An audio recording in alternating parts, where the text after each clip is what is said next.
5 years after I married the unhinged billionaire heir, news suddenly broke of my reserved guardian, Kate Brown's death. The transatlantic call from his assistant came at 5 a.m, London time.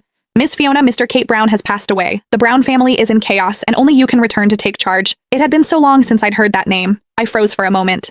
As the adopted daughter of a powerful family, I'd only done 2 rebellious things in my adolescence. One was coaxing Kate into a reckless night with me when he was drunk. The second was boarding a plane for an arranged marriage abroad, escaping before he sobered up. From then on, the 18 years Kate and I had spent relying on each other since the orphanage were cut all ties. I never imagined I would return home 5 years later, only to attend the funeral of the man I once so obsessively loved. At the funeral, a little boy in a black suit broke free from the people around him and threw himself into my arms. When I picked him up, he wiped his tear-streaked face, sobbing uncontrollably. "Mommy, you're finally home. They're all mean. They only want daddy's inheritance and keep bullying me." Looking at the boy's face, which was an 8-point resemblance to Kate's, I remembered my first meeting with his father. For as long as I could remember, I had no parents. I raised myself through petty thievery and pickpocketing around tourist attractions, until I was 7, when I snatched a Rolex watch from a wealthy heir's wrist, only to be caught red-handed by the owner himself. The man, dressed in an exorbitantly expensive custom suit, didn't hit or scold me, nor did he call the police. Instead, he crouched down, magically placed a piece of candy in my palm, and smiled warmly. "Fiona, I'm sorry. I'm late. My name is Kate.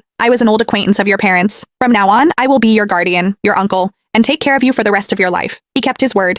He attended my parent-teacher conferences, protected me from drunk troublemakers, taught me how to use forks and knives, taught me to play the piano, transforming that prickly little beggar into a proper lady, little by little.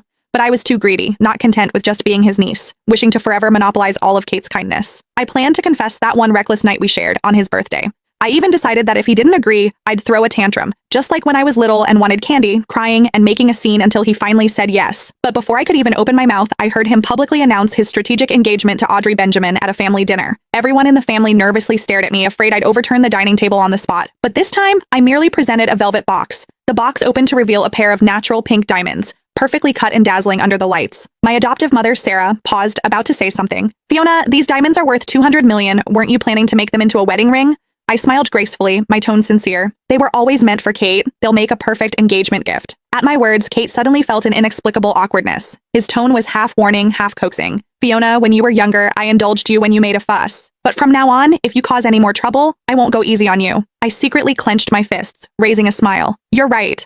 I'll make sure not to disappoint your expectations." Kate frowned, feeling like something was off, but then his phone rang. It was Audrey Benjamin urging him to go watch the fireworks with her. He grabbed his coat, ready to leave, but hesitated, turning back to look at me. "Fiona, do you want to come along?" I paused, then shook my head, my voice light as I urged him on. "You should go, Kate. Have fun." Kate stared at me for 2 seconds, then finally said nothing. The door closed and the smile on my face finally dropped. Sarah looked at me, a flicker of pity in her eyes. "Fiona, if you're hurting, just cry it out." But instead, I suddenly knelt before her.